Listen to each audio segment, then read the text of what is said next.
I think that we all chose this charity because in one way or the other, most of us have been affected by cancer.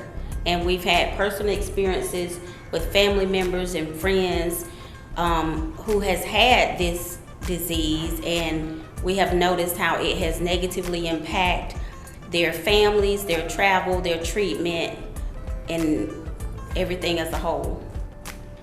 And to add to that partnership, the thing that really drew us to them was the fact that all of their funds go locally.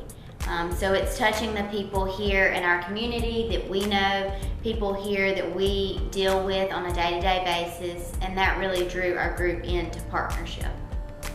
The other piece is we took what Leadership Lowndes asked us to do, and that was we looked at a charity organization that a lot of people might not know what they do. And so Partnership Cancer, you have American Cancer Society and they have Relay for Life.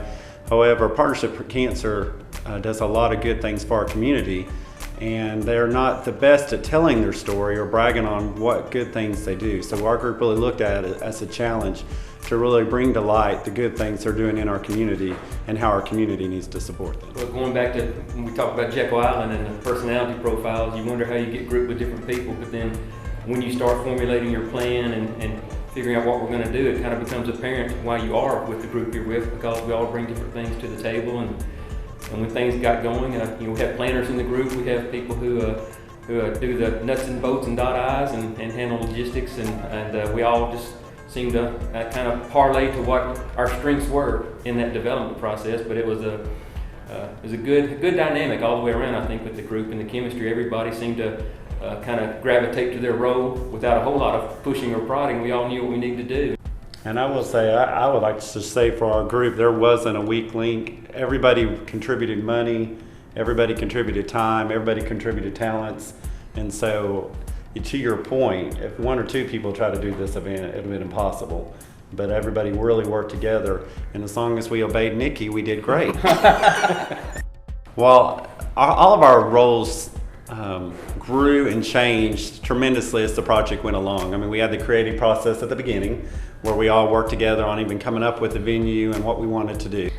I was challenged with developing the registration form, and the registration form was provided to all of the contestants. I was also challenged with collecting the registration fees. Once I collected the registration fees, I had to report back to my group as far as how many contestants that we had, how many contestants that had already paid. I took care of media, the TV commercials, all the print, the program, things like that. That involved a lot of getting information from my other team members, and I was really happy with the way the creative production came out, as far as the way things looked, the way it was presented, a lot of video that we used in the whole thing. And I was supposed to be, helping to get the media out there, but then Todd kind of came in and had some connections, so he really helped push that. And one of the things that you helped with was the testimonials.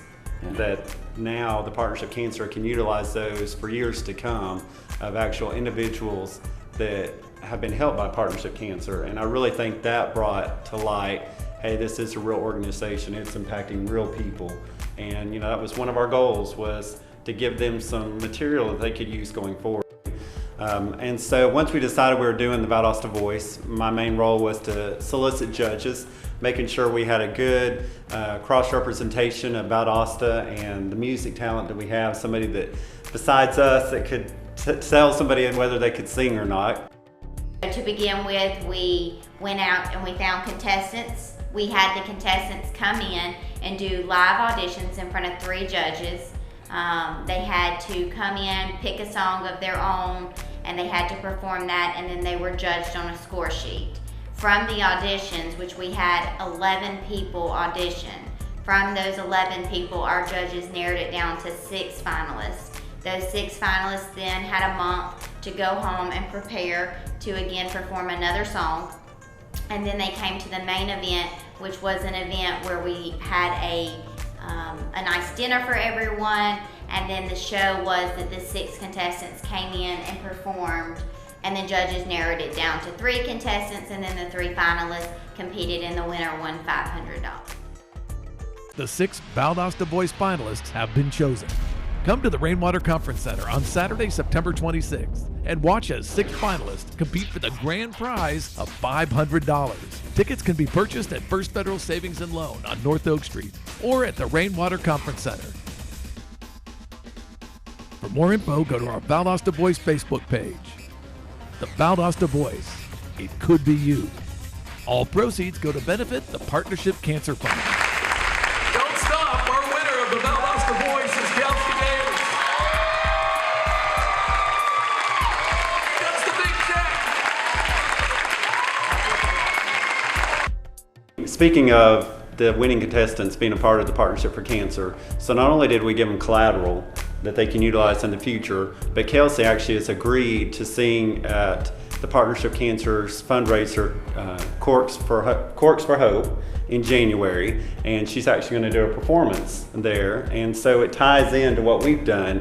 And not only is it a one-time event, it's given the Partnership Cancer a theme to utilize for the entire year, and they've asked all of us if we'd help participate next year, and we said we would with limited liability. I don't know how to say that, but no, we all agreed that we would. And so to your point, Kelsey has agreed to be kind of their spokesperson, and it's been a great marriage of the 2 events. And at the Corks for Hope, they're going to use some of the testimonial videos for their event. So some of the material we created could be used into the future for their fundraising. It was a very ambitious project from the beginning, and I think what it taught me about this group is not to be afraid about swinging for the fences, which is what we did. 1 person, 2 person, 3 person, it would have been a hard project. Yeah. 6 of us, we brought our different skills, talents, with just the right amount of assertiveness and deference by the group, and we got it done. We raised net $8,500 after paying all of our expenses.